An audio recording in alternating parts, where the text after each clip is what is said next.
kids these days, which is like the funniest, thing I could have, funniest title I could have come up with. Because of course, what are kids doing these days? And I thought this was important to share, just because uh, I want everyone to have a good understanding of what kids are doing, what young people are up to, like what are their interests and where are they hanging out. I think a lot of you are probably going to know most of this already. I might not bring anything new to the table, but I don't know. I just wanted to share some stories and some resources to kind of level and level set is what we use in the business world, and talk about what kids are doing these days. And this is it. This slide kind of gets it in a nutshell. Kids are online. They're in their free time. They are living their lives predominantly through a phone or laptop or a computer or somewhere on the internet. They have some like 80% of kids have an account on almost all of these social media websites. And that's something that we can use to our advantage as hams to market. If, we're going back to the marketing talk, and Oscar, I don't know if he's in here or not, but brought up a good point, is that one of ham radio's problems, quote unquote, is marketing. And a lot of my talks have been focused to youth, but it can be adapted to all over, ham radio, not just focusing on young people, but millennials and Gen Xers and even, current baby boomers now. Because, this is just the modern era, and this is the way that all people have been communicating, not just young people. But young people are special because they've been raised on this. They've been raised in an era where all of these things exist. I was born in 1991, where let me look around, none of these things existed. And but I had we were all here fortunate to see it all come to be. So I thought about going through each of these like social media thing outlets, but like I don't know if I want to dwell on that too much. Like, what is TikTok, what is Snapchat, this, that, and the other thing. I don't know if that's entirely important. I do want to mention TikTok. We talked about that before, but that's one of the biggest things right now. And TikTok is literally, if anybody's wondering what it is, and I asked this question too, because I really didn't understand it. TikTok is just a video sharing site. It's like YouTube was back when YouTube was just getting started. It was just a place you could share videos. It could be anything from educational to funny cat videos to, I don't know, you name it. TikTok just brings that to a phone interface and it only allows you to do very short videos. Throws in music, throws in like captions and text and stuff, a little bit of editing involved. So it makes it really easy to share something that might be funny, silly, humorous, whatever, a meme. And then all of these other platforms are trying to copycat it. And obviously you've seen in the media, TikTok's owned by a Chinese company and they might get banned. So that's why they're also being, looks at being bought out and all these other things. There's a lot of drama going on, but the point is every young person uses it. That's hyperbole, but it's almost true. Steve, you asked what differentiates it from Snapchat. The difference with Snapchat is that, and TikTok is, Snapchat is kind of for your own personal friend group.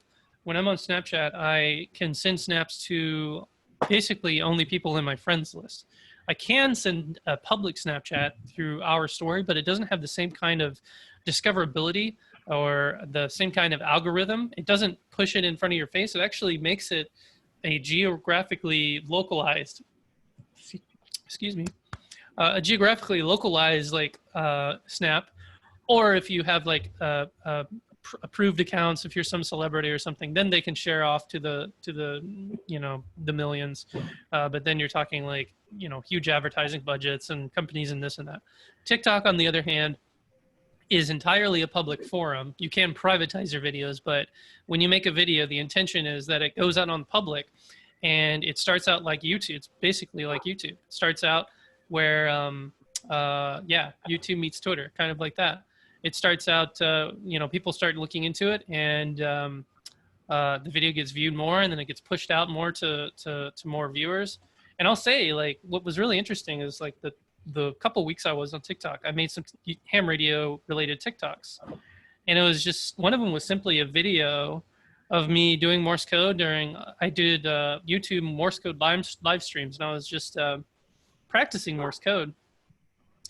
And I just like took my phone and I was beeping away, and you could hear the tones and you could see the decoding, and it got like 160,000 views and 3,000 likes, which are hearts on TikTok. And since I reset my phone, I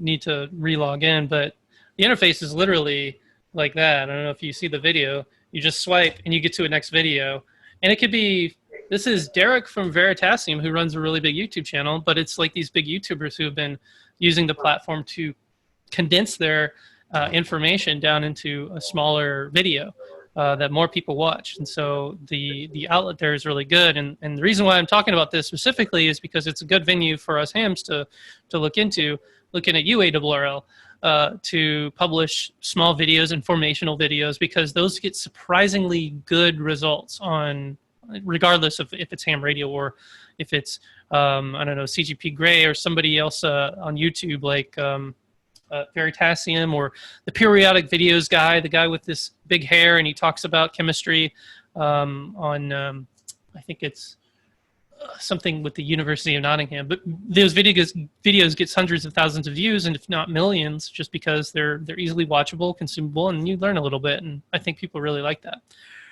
So, and then the other thing I wanted to talk about is Discord. And I mentioned that a lot. Discord is, you've probably heard of Slack. You've probably heard of Internet Relay Chat, IRC. Many other chat programs. There's literally, if I look on my phone, I have an iPhone, and if I go to my chat little box, I have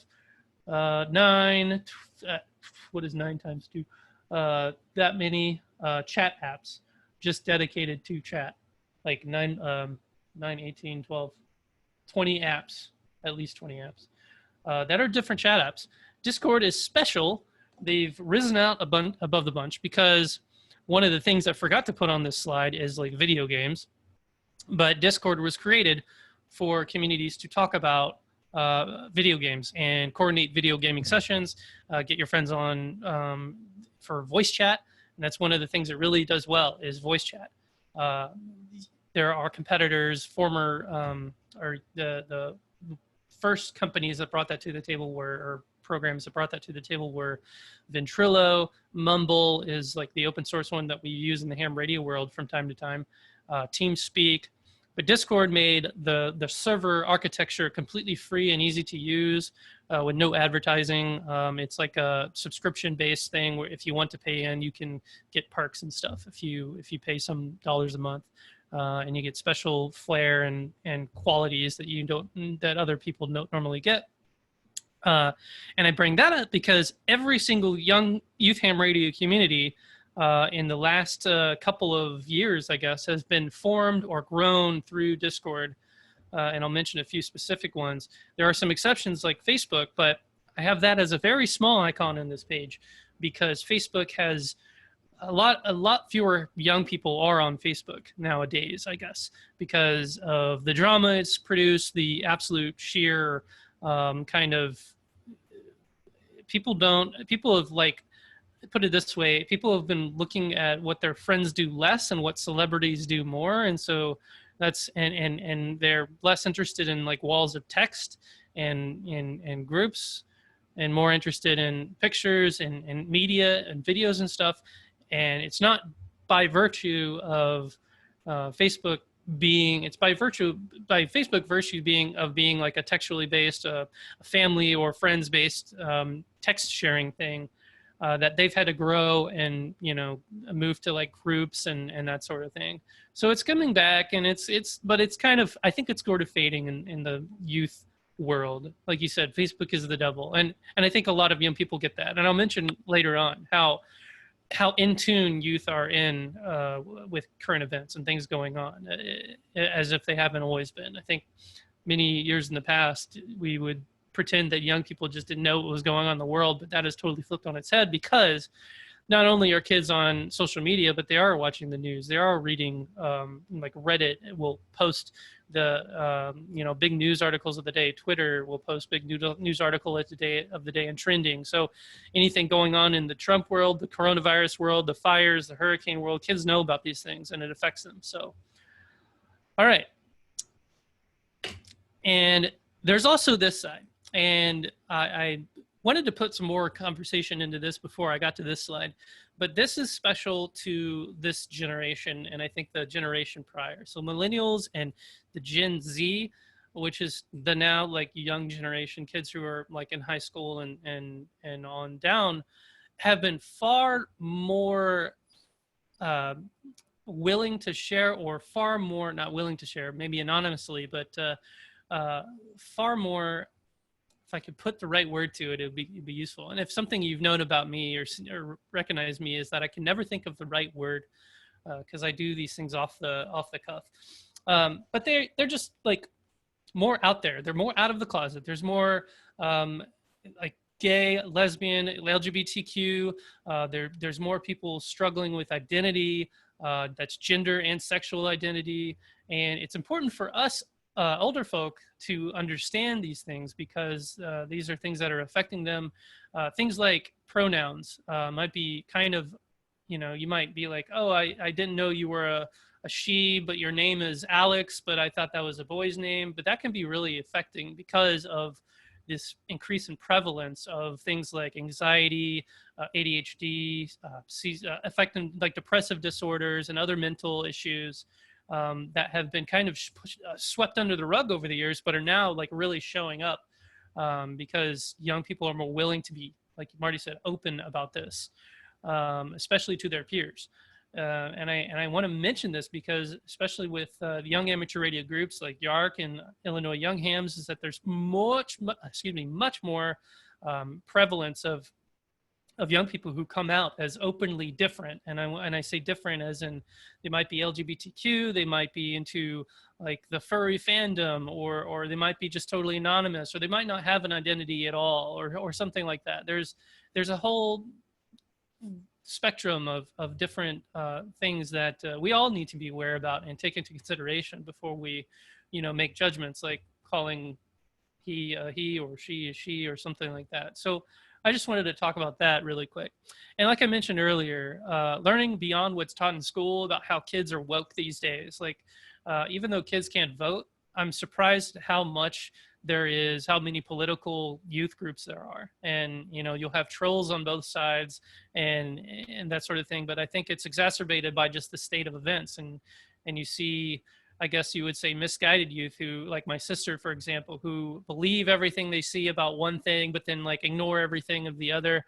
And you're just like walk into her life and be like, what's going on? And then, after talking for a while, you realize, oh, they don't really know what they're talking about. They just are bandwagoning with their friends or whatever. And, but then there's also kids who are really, really, really, really smart and really on top of things. In fact, here in St. Louis, there is a daily newsletter writer, a press journalist who writes, I think it's, let me check my email and see if I can remember what it is while I take a drink of water, because I've been talking for too long. I keep removing it. But anyway, it's a young person who started this when he was 16 years old. It's a daily email list. It's an email list of a daily newsletter that basically says, what is the president doing today? And it goes into detail of like current events that are shaping the day and shaping the economy. And I'm just like, how is a 16-year-old, like, why does he care? And there's these other teenagers that like are so into editing Wikipedia because they know how to do research, and it's not like poorly editing Wikipedia. It's like actually putting down facts onto Wikipedia, or they learn a language and they edit Wikipedia of different languages and they're using that to learn languages. And then going into the ham radio realm, there's these young people who are just blowing my mind with how smart and how creative they are. So it's like, it's very interesting, I guess you could say. And with how in tune and how aware young people can be, which is, I guess, might be a surprising thing to some people. I also wanted to mention youth safety. So with all of that said, understanding our own boundaries, what we can and can't do, is also really important. If you ever work with children, work with young people, I would say even under the age of 18. There's a lot of things you need to know about in the 21st century. And the best thing I can recommend for that is the Scouts Youth Protection Training. I had to take it for Youngsters on the Air. A lot of volunteer workers with kids have to take it. It's a really good overall training program that actually gets you like a nice credit of learning how to keep youth safe. And it covers all of the bases that I won't get into today, because what I want to really get into as I start to wrap it up, because I only have a few slides really,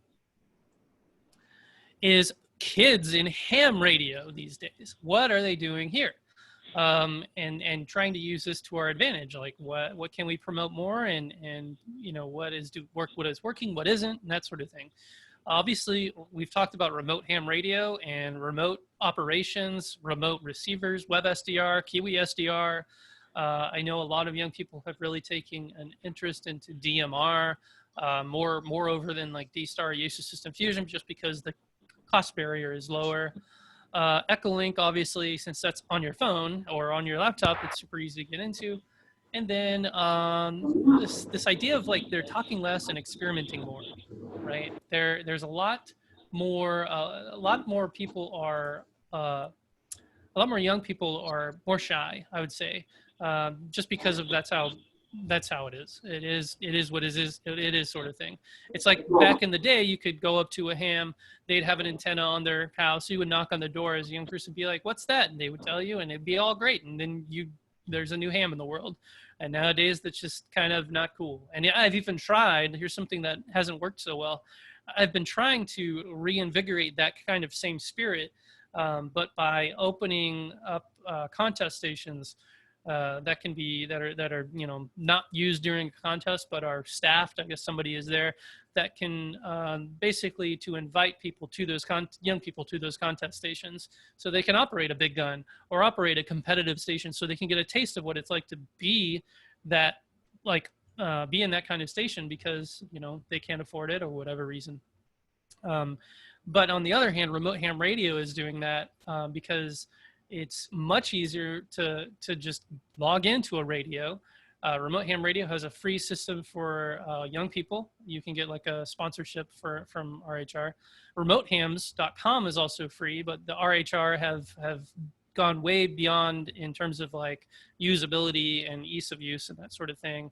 But Remote Hams also has a lot of free receivers and transmitters that you can use for contesting. So that was just one of the kind of failed projects that I still want to get into. I still want to look into more, but the more I think about it, the more I feel like I need to move on and promote the idea that those same contesters remote their stations and open them up to the young ham radio world, so that there is more of that incentive process out there, so that there's less pain of like, I have just a wire in my backyard and it's noisy, and I really want to get on to a contest station without actually having to go to a contest station, that sort of thing. So would you agree youth wants to know the result before investing the time? I think a lot of them do.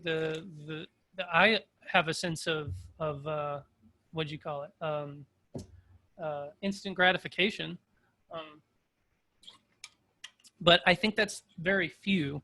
I think young people in general are willing to work for their, you know, experiences. And you can look at that in the video gaming area or video gaming industry, because gaming is not easy. Playing video games is actually quite difficult, like actually getting through levels and beating the boss and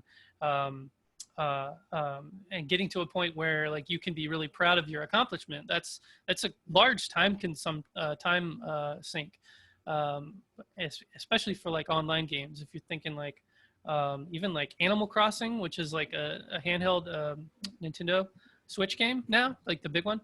It's like these people have like huge worlds. Like they've designed their entire world. They spent so much time into it, and now they're getting to the point, the end game. Even in Minecraft, it's ridiculously hard to beat the Ender Dragon, which is like the end game part of Minecraft, even though it's like open world.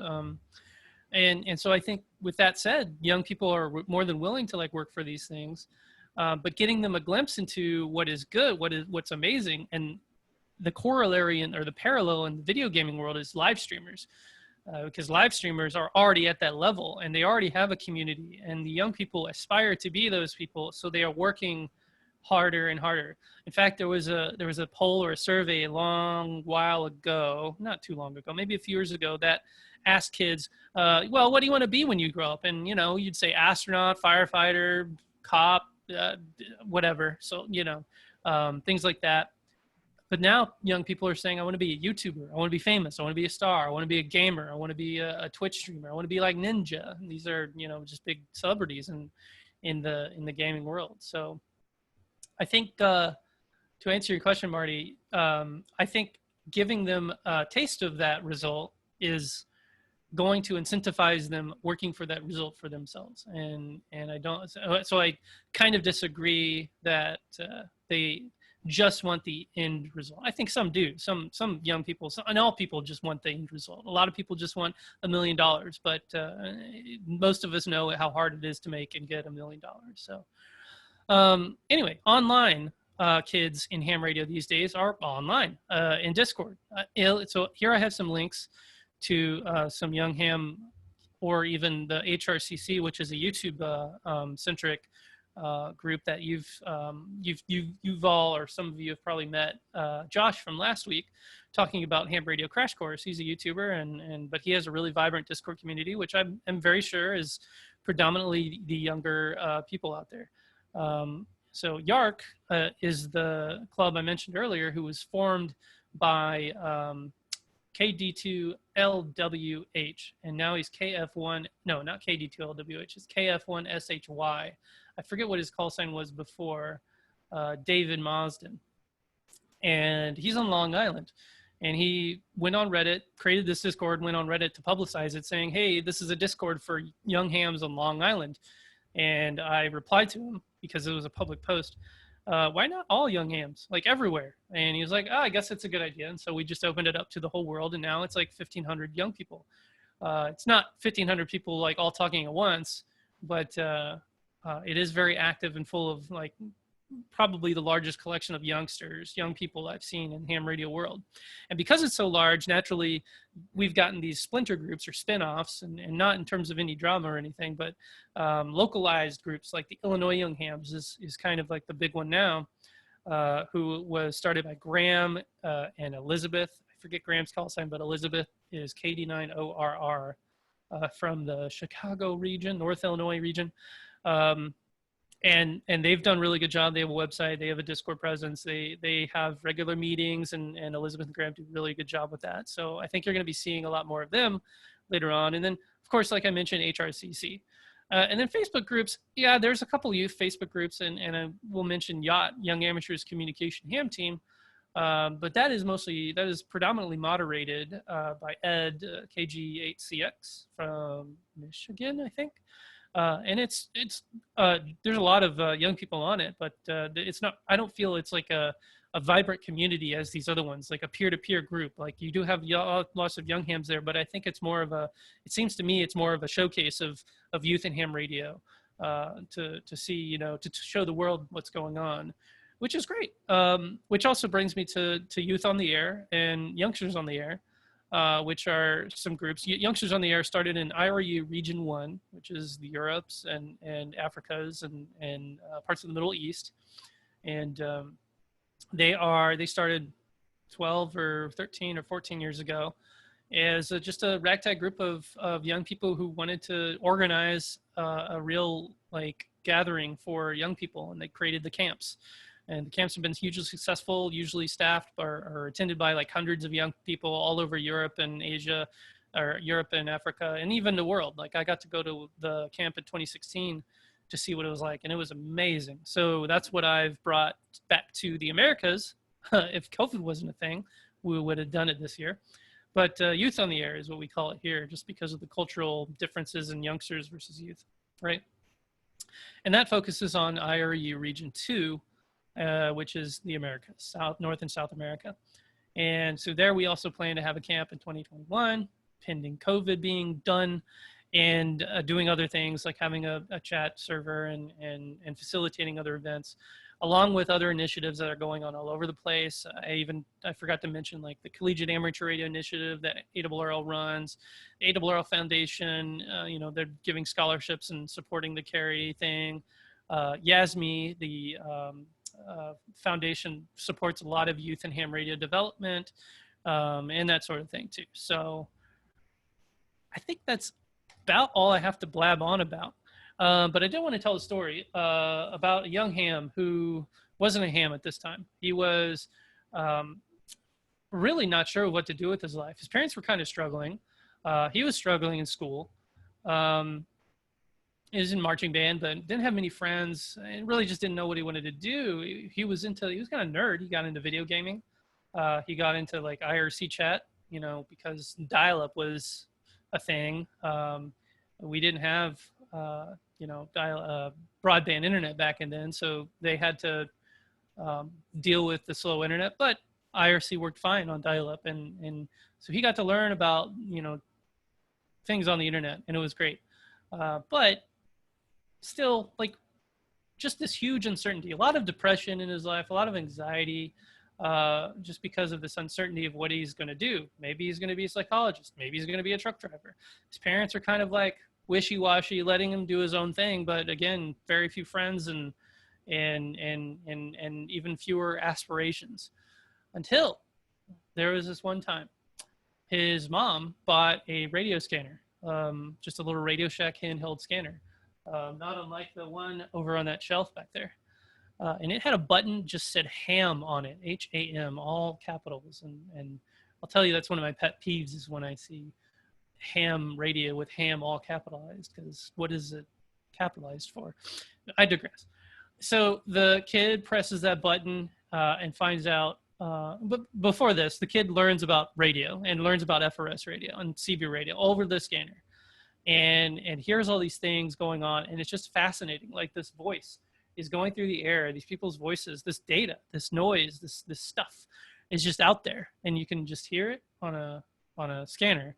The ham button was pushed, and then a whole new world opened, because on the ham button, which was, immediately went to frequencies of like 146 megahertz, at that point they could hear repeaters and, conversations, just people talking.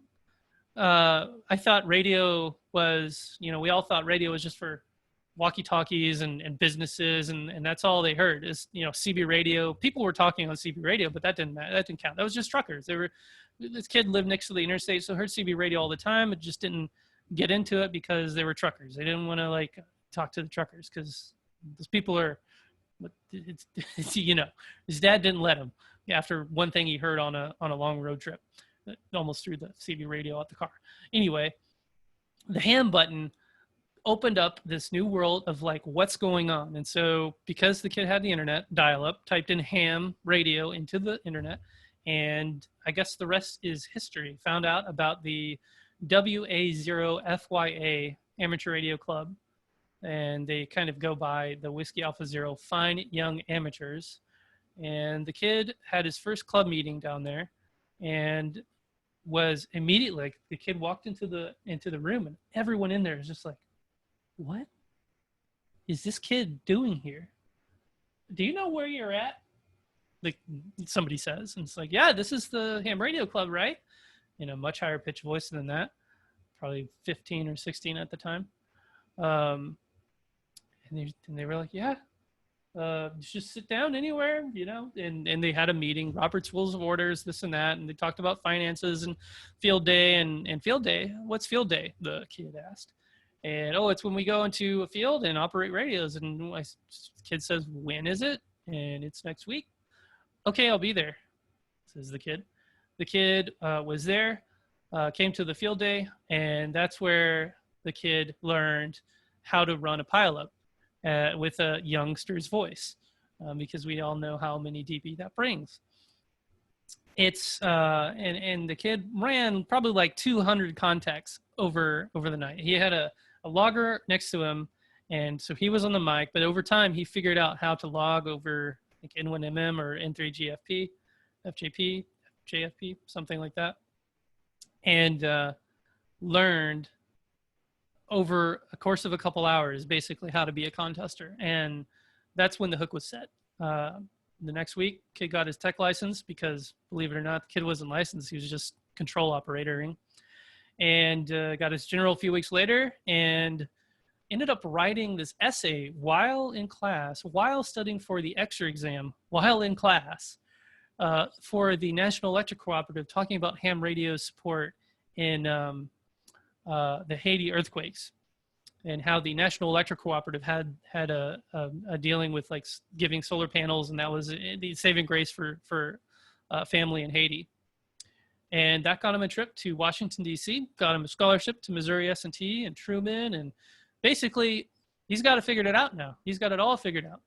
And through ham radio, you know, went to college and went to got to work at the Very Large Array, and now works at Boeing doing basically ham radio. And that, my folks, is a story of me. And that's why I'm here, is because I'm testimony for what ham radio can do, what ham radio can bring to a young person, how it can be life-changing, and just trying to, I'm always just trying to give back. So that's my story, and I'm sticking to it. Other adventures, I guess you could say, is, you know, some other things, places to learn about, you know, the mindset of a kid is here. A few links for that. KU0DM, Duncan McLaughlin was a young ham.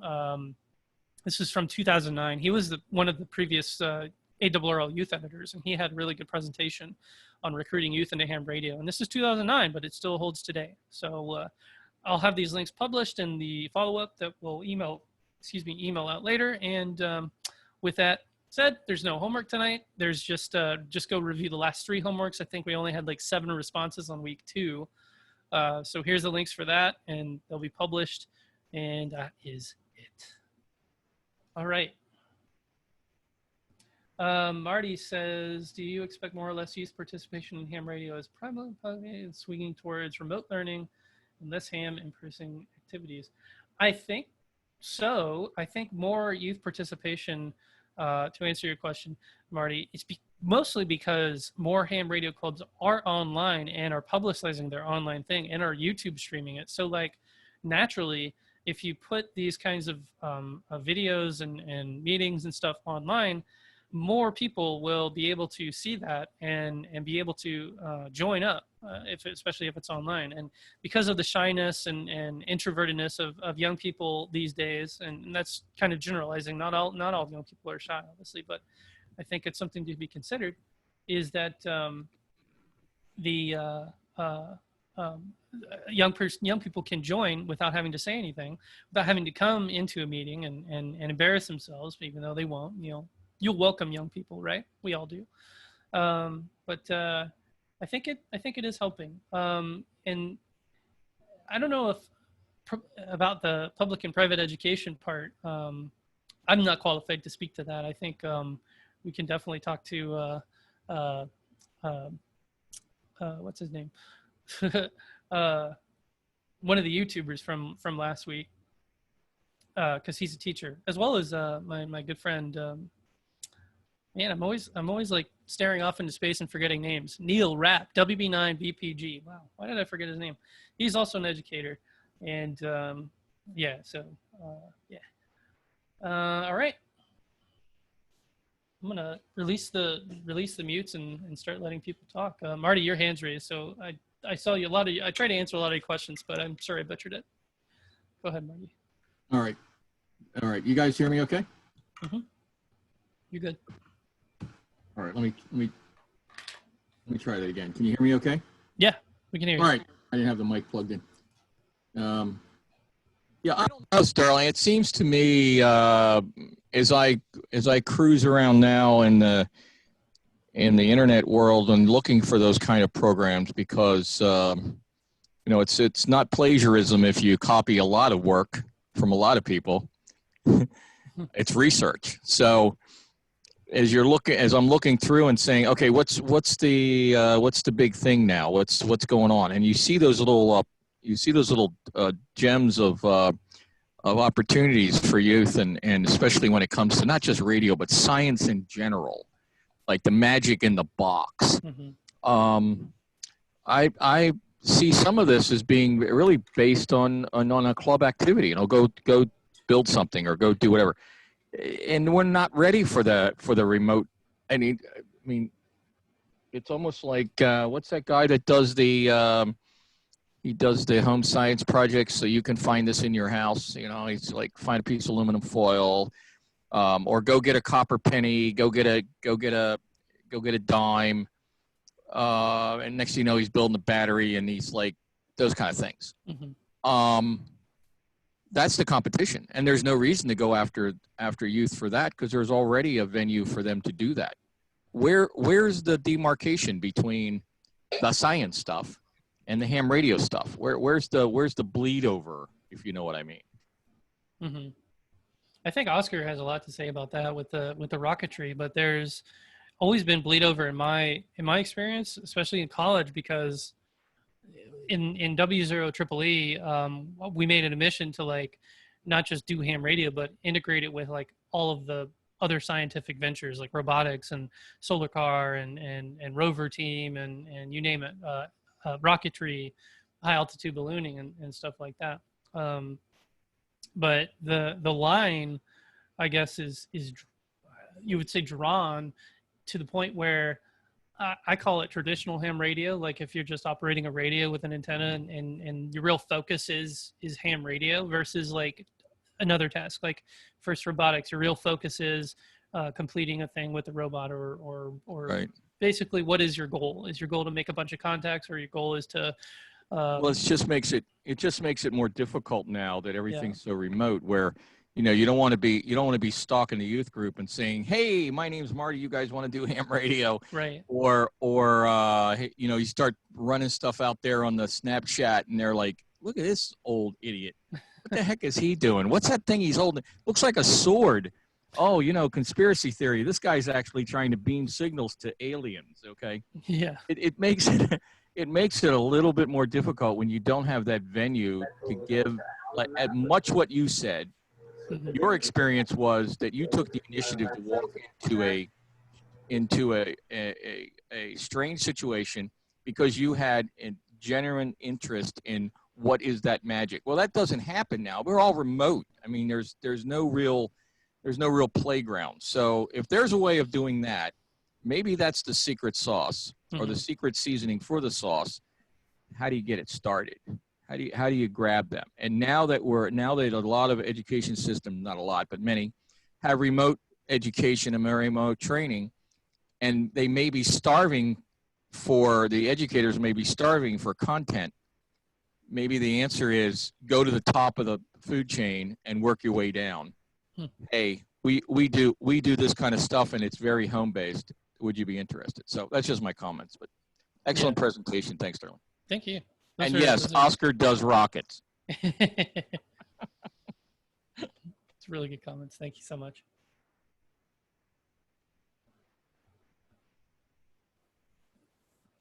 All right. Any more hands? Any more questions? Any more comments? I know this probably wasn't, it's more of a learning experience for this one, but our next presentation, or my next presentation, is going to be more or less a workshop. It's very open-ended. I won't have any slides, but I will go over like these homeworks and see what some of the results are, and then start talking about like our next steps in terms of this. Joe, K6JUN, your hand's raised. Go ahead. Hi, everybody. Can they hear me? Yeah. Okay, great. Okay. I'm the assistant lead on for the radio merit badge for the scouts on board the Midway. And as one of the instructors, it's very gratifying because getting the scouts in is that we during the class we also have breaks where we take them out on the ship and we show the different antennas, you know, what they are and so on and so forth, you know, so we get them involved with that and take them and also give them a tour of the communication spaces, you know, on board the ship, you know, to try to spark their interest and things like this. And anyway, and so, well, one of the most gratifying things, and that is that when you sit them down at the radio stations or at the different stations we have to get out on the air, because they have to make a contact, they have to do a QSO. And so we have people on the HF bands on the 20, 40 meters, basically out there listening in. And of course, if they can't pick up anybody distant, you might say, then they would come in and, basically chat with them and basically as contact. But we also bring up the D-Star, and we bring up D-Star, and one of the things, and I was running D-Star, and the student, what we do is we have scripts for them. If they're mic shy, we basically have a script for them. Say, here, go read this, and we have them put down their name and read their name and put out their name, write it phonetically, and so that they can repeat it back on the air. And anyways, but that helps to bring along, that helps draw them out a little bit, so on and so forth. But the best thing was when I got done with one of the scouts on my station.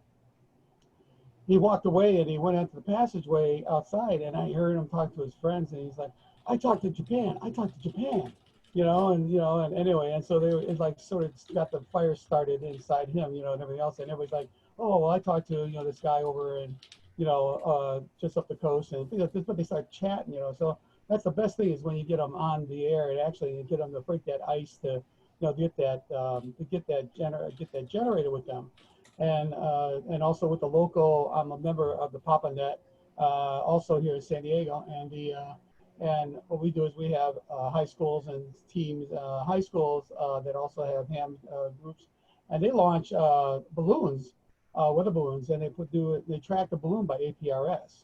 And so anyways, and so they basically get the reports and they can track it on the line, on the air, and just see it, drifting and how far it goes and so on and so forth. So basically it's just, some things that keep the interest going and so on and so forth. But anyway, anyways, I think your presentation was very good and it gave me a couple ideas what we need to do. But of course, with the virus thing right now, we're in a lull right now, and I think they're looking at maybe starting up the classes again next year sometime, and but it'll give us some ideas what you presented of what else we can do to spark up more interest and so on and so forth. But thank you very much. Yeah, thank you, Joe. I appreciate the comments there. I agree with you and also with most people in here. Like, there is definitely a need for that in-person interaction, the actual thing you can take home. Because being remote is hard because you have to just deal with what you have. I mean, there's some ideas out there of being, shipping out a kit project and doing the build all online and that sort of thing, which might be handy. But yeah, we're all waiting for COVID to be done with. I'm kind of tired of it. I think everyone else is too. So, all right, Lou into our queue. Yeah, good evening, everyone. A couple of things that I think we're concerned with. Feedback I've been getting from teachers is that the extracurricular and co-curricular activities in general are in doubt because of all the modifications that are being applied for the COVID adaptation. And so that is a challenge there by itself. And we really don't know where it's going. I've been going in as a volunteer to the school that I retired from for years. And as it stands right now, I don't know if I'll ever be back in there. It's 2 counties away. And we just don't know what's happening.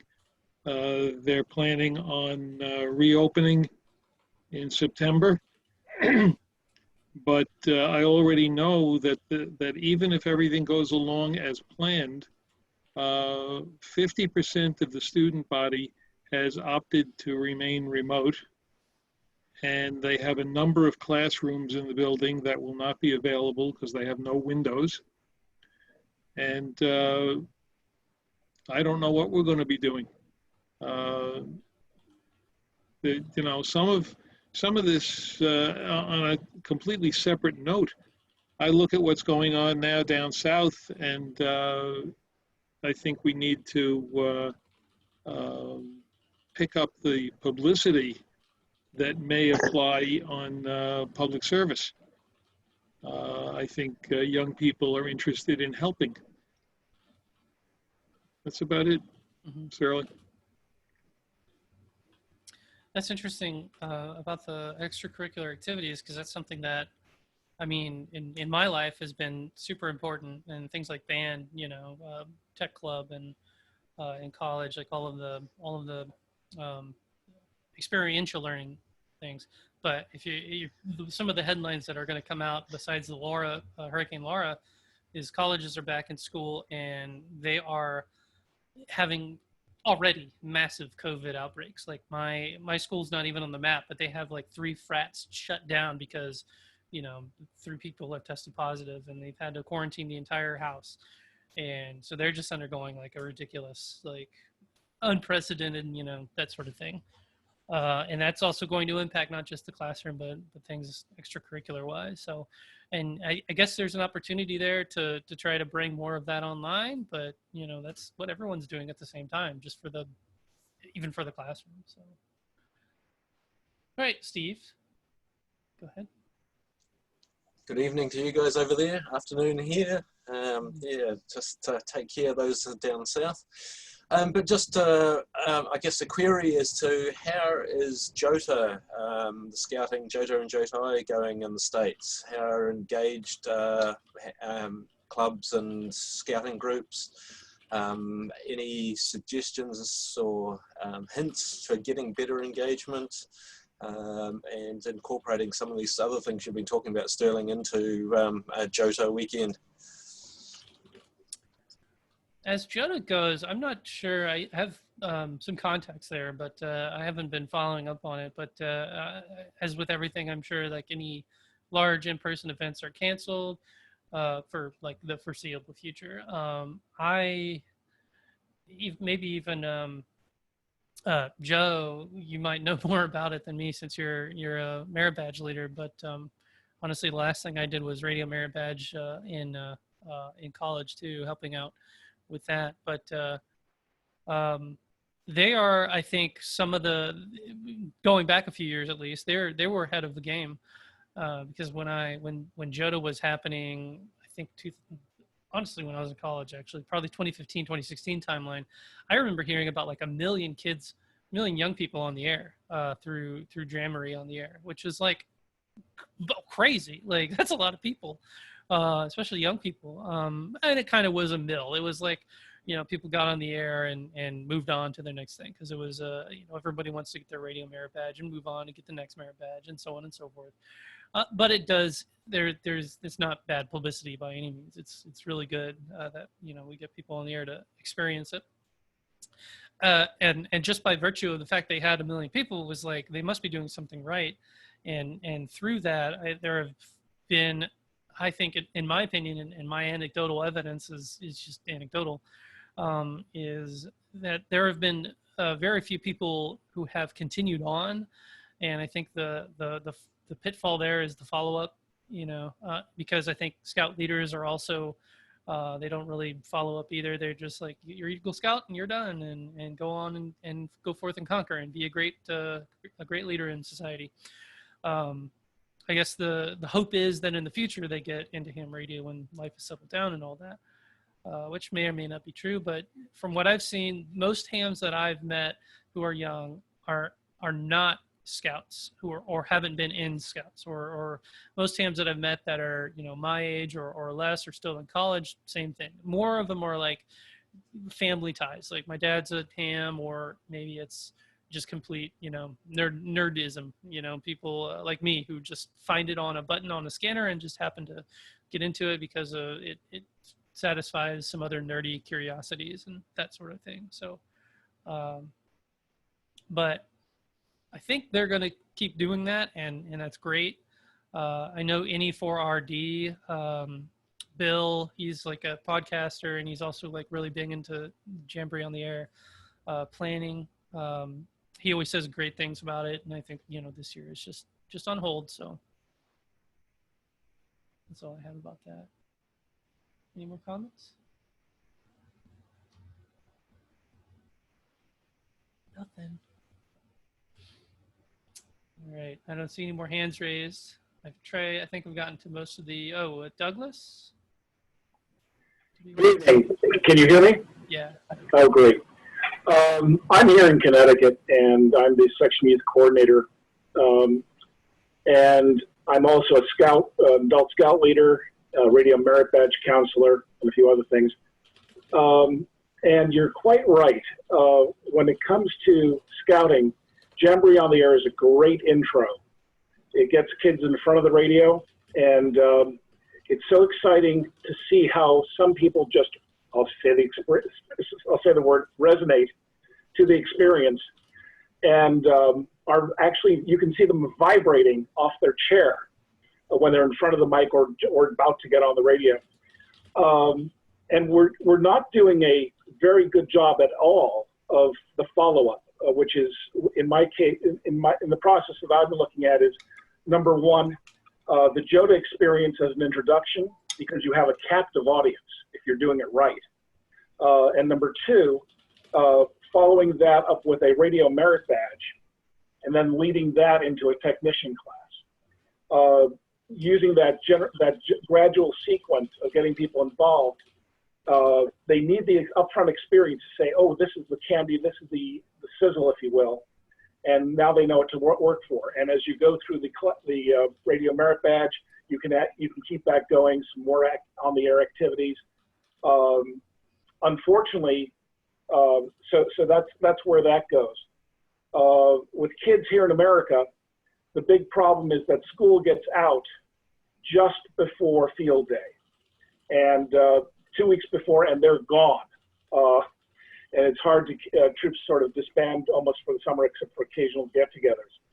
But if you're doing it right, and promoting within the local council, the district, if you will, you can get some really good things. And not to blow my own horn, but what I found is that in the fall here in Connecticut, most of the councils will try and accidentally schedule their JOTA weekend, their fall camporee for the JOTA weekend. And I can arrange teams to go out and be on site to run 150 to 200 people through and get an experience through the day. So it'll give out literature, give them some hands-on experience, some quick games to demonstrate what amateur radio is, and give them a positive experience. So that's all I'm going to say. I even stole from the best and put together a field day, a JOTA weekend package of how to run a successful JOTA station in operation. But that's all I'll say for now. Thank you. Thank you. Yeah, good points. And yeah, following up is, I kind of suspected it was a struggle. It's a struggle for everything. And Barry mentioned, how do we improve it?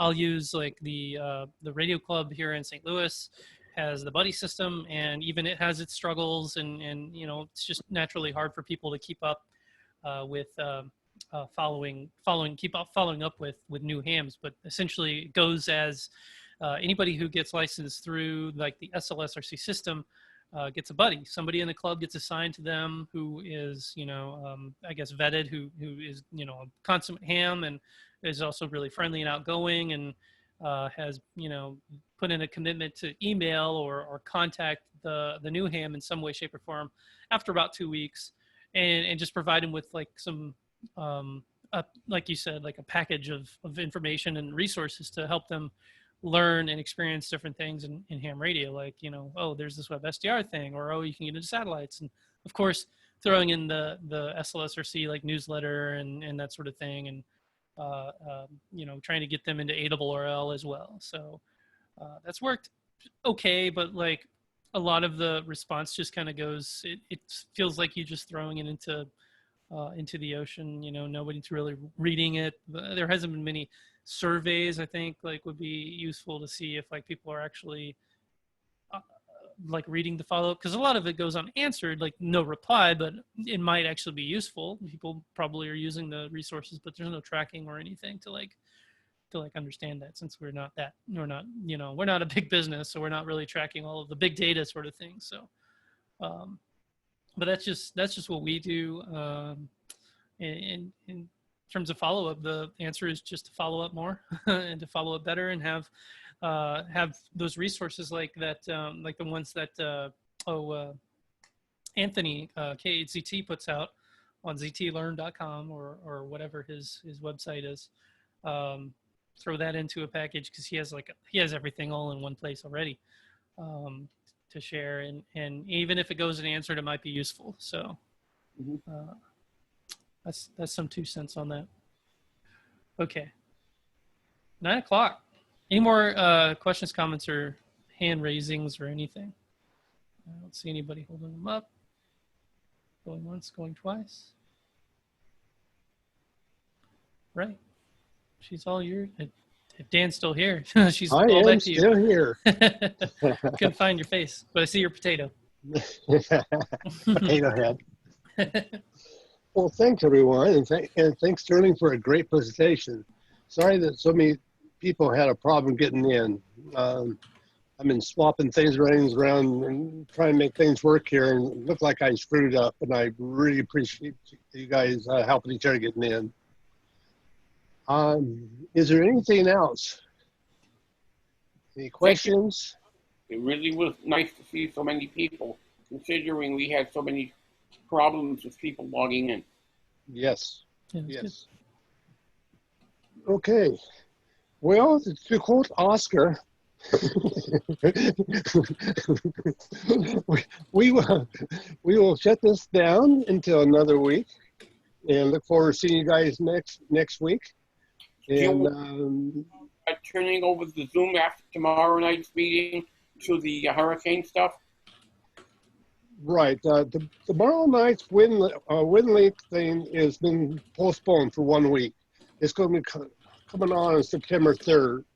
So what we've done at this point is I turned our 1,000 user Zoom over for hurricane use. And right now it's just open. I'm going to open it up right after we get due with this. But it is open for general conversations and this kind of thing. And if I get some requests for official use from from the divisions or sections or something like that and need it, they're certainly welcome to it. That's what we're going to have it out there for. We have a different account, smaller. So continue our presentations in the next week and such. So nothing's going to stop there. But this particular license is going to be used for the hurricane operation. Are there any questions? Any answers? All right, gentlemen, ladies, I'm going to close it. Yep, we're going to close her down. All right, 73s, everybody. Please be safe. 7-3. You too. 7-3. Take care.